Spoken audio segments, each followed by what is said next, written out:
अब इन बंदिशों के दौरान दोनों तरफ से FL-210 और FL-060 ये जो बंदिशें हैं, ये इनफैक्ट इलेक्ट्रॉनिक वॉरफेयर के जो तरीक़ाकार हैं, जिसमें रेडार जैमिंग है, एंटी ड्रोन डिफेंस है, सरफेस बेस्ड और एयर ट्रैकिंग सिस्टम टेस्ट हैं, ये मुमकिना तौर पर किए जाएंगे। और पाकिस्तान की हैदराबाद आर्टिलरी रेंज का फाल होना ये भी इस बात का इशारा करता है कि इलेक्ट्रॉनिक वॉरफेयर या सैम सिस्टम यानी शॉर्ट रेंज कैलिब्रेशन हो रही है। और भारत की टेम्परेरी एयर स्पेस क्लोजर भी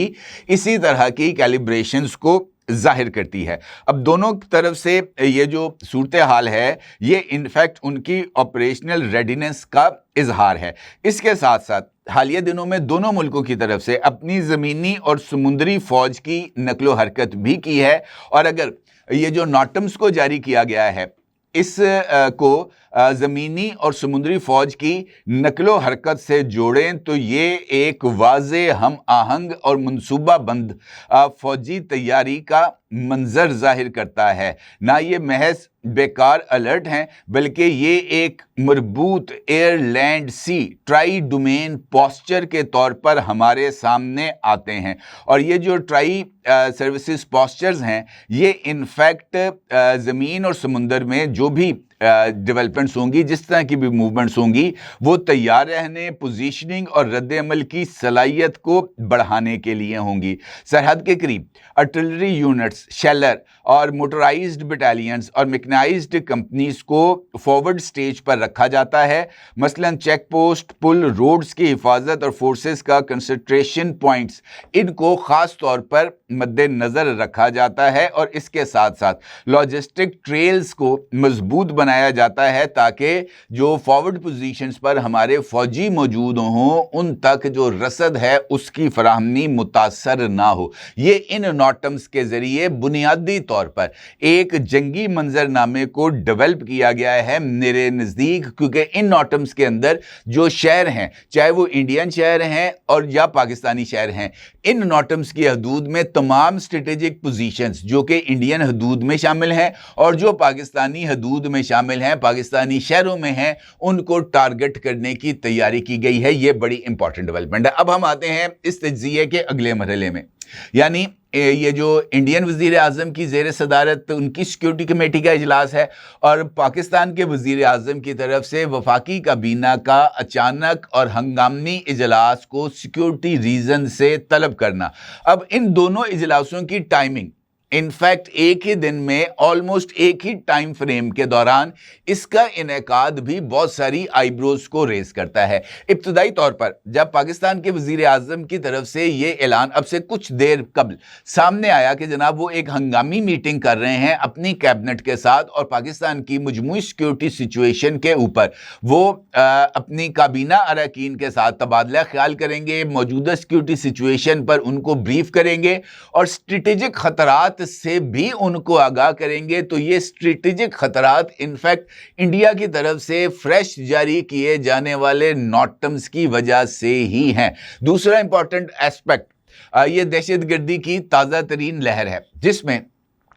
जो कार्रवाइयाँ हैं वो महज अब कबायली हदूद के अंदर नहीं रहीं, बल्कि ये आगे बढ़ती हुई पाकिस्तान के फेडरल कैपिटल तक पहुंच गई हैं। और पाकिस्तान के वज़ीर आज़म की तरफ से कल जो बयान जारी किया गया था, उसमें वाज़े तौर पर उन्होंने पाकिस्तान के अंदर, चाहे वो वाना कैडेट कॉलेज हो, डेरा इस्माइल खान हो या इस्लामाबाद हो, यहाँ पर होने वाली तमाम कार्रवाइयों को इंडियन स्पॉन्सर्ड एक्टिविटीज़ करार देते हुए इन तमाम वारदातों में इंडियन इन्वॉल्वमेंट का वाज़े तौर पर ऐलान किया था। अब किसी भी पाकिस्तानी प्राइम मिनिस्टर की तरफ से अगर किसी भी एडवाइजरी के हवाले से इस तरह का बयान जारी किया जाए, तो ये इनफैक्ट इस बात का वाज़े इशारा होता है कि इन हमलों के फुटप्रिंट्स के हवाले से कुछ ऐसे रिलायबल जो प्रूफ्स हैं वो इस हुकूमत के पास मौजूद हैं और वो इन प्रूफ्स को जो इंटरनेशनल फोरम्स हैं उन पर पर भी शेयर करने के लिए तैयार है,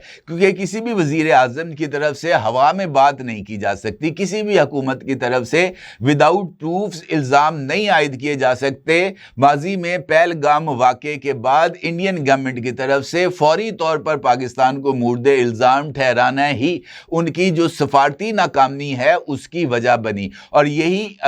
नुक्ते को अगर आप मद्देनजर रखें तो ये जो दिल्ली अटैक हुआ है, या इसको फॉल्स फ्लैग आप कहें, इसके बाद भी अब इंडिया की तरफ से बराह रास्त उनके प्राइम मिनिस्टर, उनके इंटीरियर मिनिस्टर, उनके डिफेंस मिनिस्टर की तरफ से पाकिस्तान के ऊपर जो वजन है या जिम्मेदारी है उसको शिफ्ट नहीं किया गया, बल्कि ये बात कही गई है कि तहकीकात के बाद ये जो ताने बाने हैं तहकीकात के ज़रिए ही जोड़ेंगे और फिर इन तहकीकात की तफसीलात को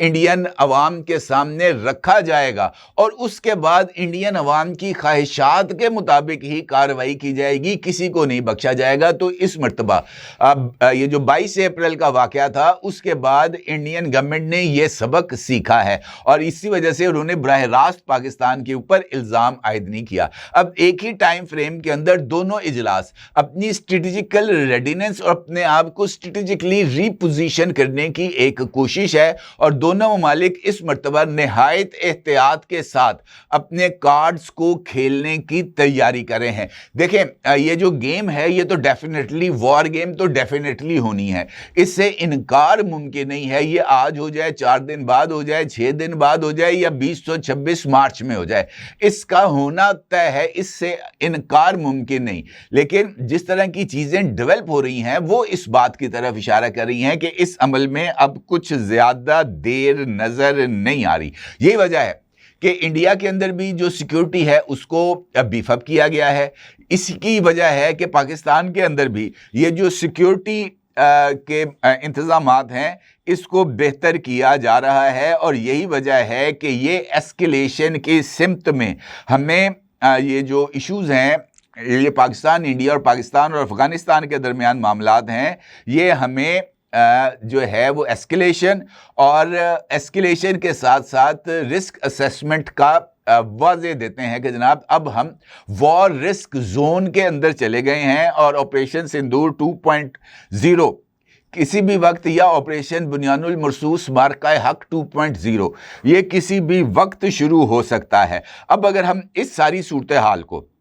पाक अफगान क्राइसिस और पाकिस्तान में कल होने वाली दहशतगर्दी के वाक़यात से जोड़ें और ये देखें कि इंडिया और अफगान दहशतगर्द किस तरह एक साथ एक्टिव हुए हैं, तो वॉर फ्रंट का जो मंजरनामा है वो बड़ी हद तक वाज़े हो जाता है। अगर हम टीटीपी की कार्रवाइयों को देखें, इस्लामाबाद बम धमाके को देखें और पाकिस्तान का जो इल्ज़ाम है कि ये हमले अफगानिस्तान की सरहद से मुमकिन भारतीय हमायत के साथ किए गए हैं, और ये जो इल्ज़ाम है ये वाज़े तौर पर इस बात की तरफ इशारा कर रहा है कि पाकिस्तान अपने मशरिक और मगरिब दोनों सिमतों में होने वाली जो भी एक्टिविटीज़ हैं, जिस तरह की एस्केलेशन है और जिस तरह की दहशतगर्दी है, दोनों को ही एक नज़र के साथ देखता है, दोनों को एक तरह का ही दुश्मन तस्वुर कर रहा है और दोनों को एक तरह का सबक सिखाने के लिए हमें तैयार नज़र आता है।